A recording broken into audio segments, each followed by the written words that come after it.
이번 시간에 학습할 학습 목표와 학습 내용입니다.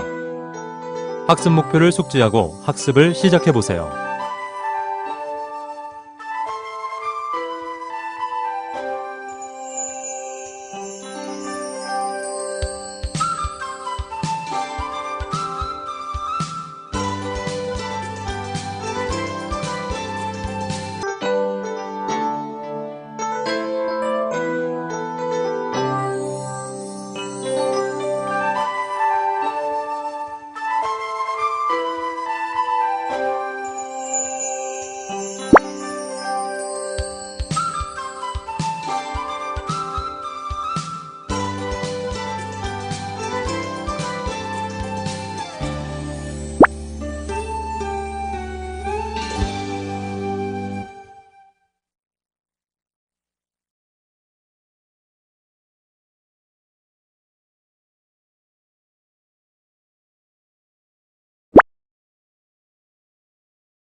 본격적인 학습에 앞서 사전 지식을 테스트해 보도록 하겠습니다. 제시되는 질문에 OX로 답해주세요.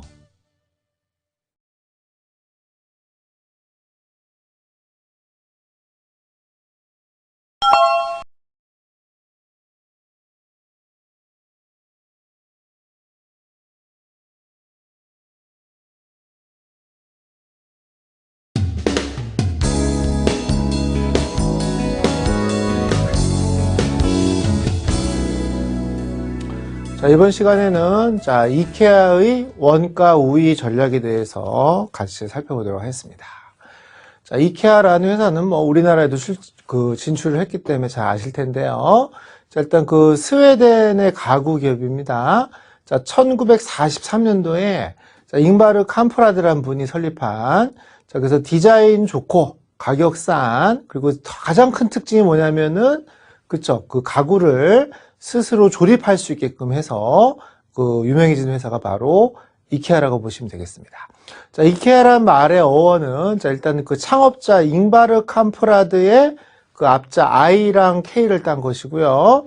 그 다음에 이제 어린 시절 농장에서 E를 따온 것이고, 그 다음에 고향 마을에서 A를 따온 것이기 때문에, 그래서 창업자, 그 다음에 어린 시절의 농장, 그 다음에 고향, 그런 걸 합성한 게 바로 스웨덴 말로 이케아라고 보시면 되겠습니다. 자, 이케아는 그 방금 설명드린 것처럼 그 완제품을 출시하지 않고요. 스스로 가구를 조립할 수 있게끔 해서 오히려 더 그 고객들한테 만족감을 주고 있는 사업 모형을 만들었는데요. 자, 그걸 우리가 이케아 효과라고 합니다. 그래서 소비자가 직접 제품을 조립하기도 하고 운반하기도 함으로써 그 오히려 완제품을 구입하는 것보다 더 높은 만족감을 얻는 효과를 우리가 이케아 효과다. 뭐 이렇게 얘기를 하고 있는데요. 자, 특히 이케아 같은 경우는 그 실제로 그 조립하는 물건을 팔기 위해서는 그 납작한 상자에다가 부품을 담아서 팔는데, 자, 그런 걸 우리가 플랫팩이라고 합니다. 자, 그 플랫팩을 가져다가 소비자가 직접 그 조립해서 만드는 가구를 우리가 플랫팩이라고 보시면 되는데, 이케아 매장에서 가구를 구입해 보신 분들은 많이 경험을 해봤을 겁니다. 자, 이 플랫백은 우연하게 만들어진 그 아이디어인데요. 자, 1951년도에 이케아 한 디자이너가 그 차 트렁크에 그 큰 탁자를 넣으려고 하는데 안 들어가는 거예요. 자, 그래서 그 탁자의 네 다리를 다 분리해서 차의 트렁크에 실은 후에 집에 가서 이제 탁자를 다시 하는 그런 모습을 보고 그 아이디어를 얻어서 자, 이런 식의 어떤 사업 모형을 만든 게 바로 플랫팩이라고 보시면 되겠습니다. 자, 그러고 나서 이케아는 계속, 자, 대신에 이제 또 다른 전략 중에 하나가 그 가격을 낮추는 것이죠. 그래서 가격을 낮추게 된 배경 중에 하나는 비용을 줄일 수가 있다는 겁니다. 그래서 그 do it yourself DIY 방식으로 그 제품을 만들고요. 그 다음에 또 포장도 최대한 작고 납작하게 포장을 해서 운반비라든가 이런 것도 굉장히 절감하게 되는 것이고요. 또 재료 같은 경우도 굳이 고품질이 필요가 없다면 비싼 재료를 쓰지 않는다는 것이죠. 자, 이런 비용 절감을 통해서 가격을 낮춤으로써 오늘 우리의 주제인 그 원가 우위 전략을 펼 수 있었던 게 또 이케아의 어떤 경영 전략이라고 보시면 되겠습니다. 또 이케아는 그 마케팅 기법으로 카탈로그를 통해서 자신의 제품들을 잘 홍보하고 있는데요. 자, 이케아의 카탈로그는 그 성경 다음으로 많이 읽히는 책이라고까지 합니다. 이케아의 아주 중요한 마케팅 도구이기도 하고요.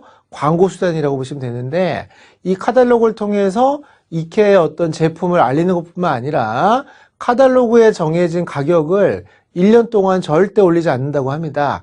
그만큼 그 저가격 정책에 어떤 홍보도 된다고 보는 게 바로 카탈로그라고 보시면 될 것 같아요. 자, 이 이케아를 오늘날까지 이렇게 만든 또 다른 그 비결 중에 하나는 그 창업자의 어떤 절약 정신이라고 보시면 되는데, 이분은 굉장히 그 부자인 슈퍼리치임에도 불구하고 전철로 출근한다고 하고요. 사무실에서는 작업복 셔츠를 입고 일을 한다고 하고요. 또 비행기 탈 때는 이코노믹석을 탄다고 하고, 또 의자는 34년 된 의자를 지금 사용하고 있다고 하고요.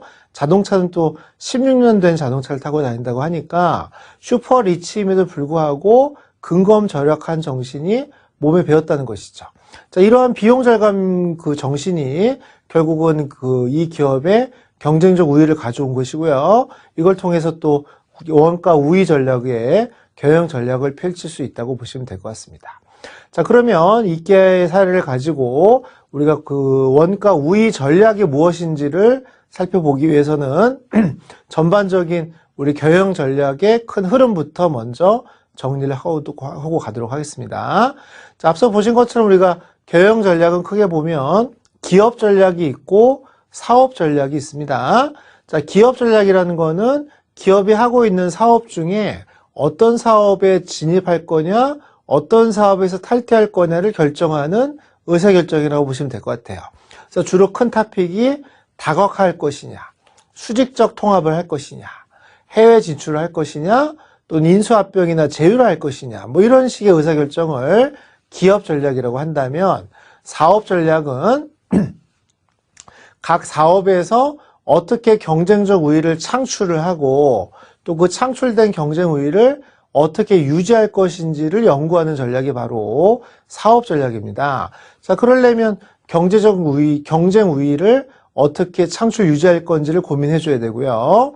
자, 그 우위를 가지고 만약에 우리가 비용 우위가 있다면 비용 우위에 맞는 가격 경쟁 전략을 펼치는 것이고요. 차별화 우위에 있다면 그에 의한 또 차별화 전략을 펼치자는 것이죠. 물론 이케아는 이 중에 비용 우위에 입각한 어떤 그 원가 우위 전략을 펼치고 있다고 보시면 되겠습니다. 그래서 이케아가 펼치는 이런 전략이 바로 그 기업 전략과 사업 전략 중에는 사업 전략이라고 보시면 될 것 같아요. 그 중에 하나인 원가 우위 전략 또는 비용 우위 전략이라고 보시면 되겠습니다. 자, 그럼 이러한 그 전략을 펼치기, 사업 전략을 펼치기